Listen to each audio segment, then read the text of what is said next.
Magandang araw. Ako po si Mark Lester Lirag at ito po ang aking daily devotion.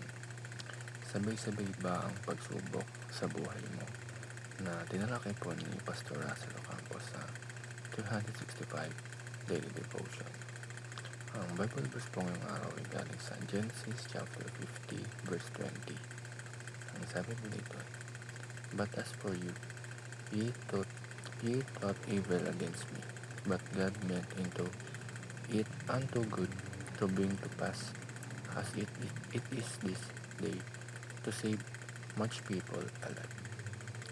Um, Maraming beses sa ating buhay na nakakaranas tayo ng sunod-sunod na pagsubok. Parang hindi na ito natatapos at minsan pakiramdam natin is sobrang bigat na at parang wala tayong kasama. Pero ang Diyos ay patuloy na kumikilos at dito pumapasok ang konsepto ng concurrence, ang isang aspeto ng providence ng Diyos at kung saan siya mismo ang kumikilos at nakikibahagi sa bawat pangyayari sa ating buhay. Ang first teaching ngayong araw is God is actively involved in our daily lives.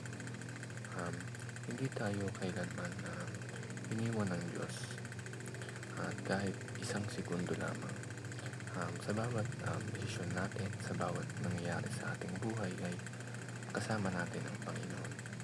At minsan ay hindi natin ito nararamdaman kasi mas nakatuon tayo sa problema. Pero kapag tignan natin ito sa mata ng ating pananampalataya sa Panginoon is makikita natin ang Diyos na tapat at gumagalaw sa ating buhay.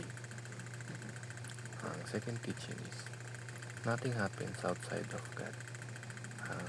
Lahat ng nangyayari sa mundo, mabuti man o masama, is nasa ilalim ito ng kapamahalaan ng Diyos. Kumbaga, kahit anong bagay na hindi natin naiintindihan or wala tayong maintindihan sa mga nangyayari, walang lumampas sa kanyang kaalaman at kapangyarihan. At hindi ibig sabihin nito na siya ang may akda ng kasamaan, pero ginagamit niya ang lahat ng pangyayari upang magdala ng mas malaking layunin at kaganapan sa ating buhay. Ang last teaching is God is actively working even through evil. Tulad ng kwento ni Joseph sa Genesis, ang kanyang mga kapatid ay nagplano ng masama laban sa kanya. Ipinagbili siya bilang alipin, napunta siya sa kulungan at dumanas ng maraming pagsubok, maraming paghihirap.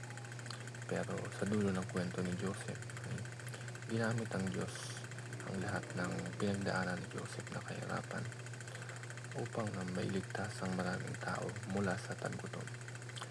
Ipinakita nito na kahit ang masasamang bagay ay kayang baguhin ng Panginoon para sa kabutihan ng kanyang anak. At ang realizations ko sa devotion ng araw is kahit na marami tayong pagsubok is huwag natin isipin na wala ang Panginoon sa atin.